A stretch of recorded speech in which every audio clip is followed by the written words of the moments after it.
সংগ্রামে তাওহীদি জনতা, ইহুদি গোষ্ঠী জানে না, খ্রিস্টান গোষ্ঠী জানে না, নাস্তিক গোষ্ঠী জানে না, খালেদ বিন ওয়ালিদের উত্তরসূরিরা এখনো জীবিত আছে।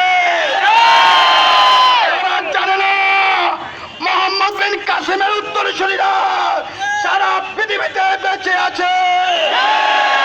আবু জাহেলের গোষ্ঠীরা জানে না বেলাল রাদিয়াল্লাহু তাআলার, খাব্বাব রাদিয়াল্লাহু তাআলার উত্তরসূরিরা এখনো পৃথিবীতে সচল আছে। কি বলেন ঠিক কিনা?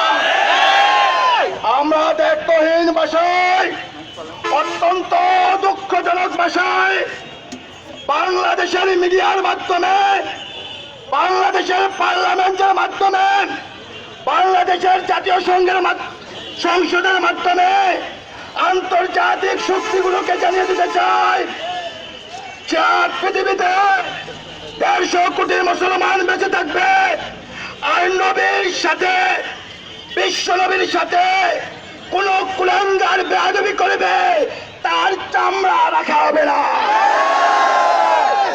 ওই ম্যাক্রোকে জানিয়ে দিতে চাই, ওই ইহুদি যারা সন্তানকে জানিয়ে দিতে চাই, সাবাস থাকলে একবার ময়দানে নামো। আমাদের তসবিহ দেখেছ, তলোয়ার দেখো নাই। আমাদের মুসল্লা দেখেছ, আমাদের মেশিন গান দেখো নাই। আমাদের জিকির দেখেছ, আমাদের স্লোগান দেখো নাই। সারা পৃথিবীর মুসলমান আজকে একই স্লোগান, একই বক্তব্য, একই শপথ। নবীর দুশমন, ইসলামের দুশমন, বিশ্ব নবীর দুশমনদেরকে কবর রচনা করা পর্যন্ত মুসলমান করে ফিরে যেতে রাজি নয়।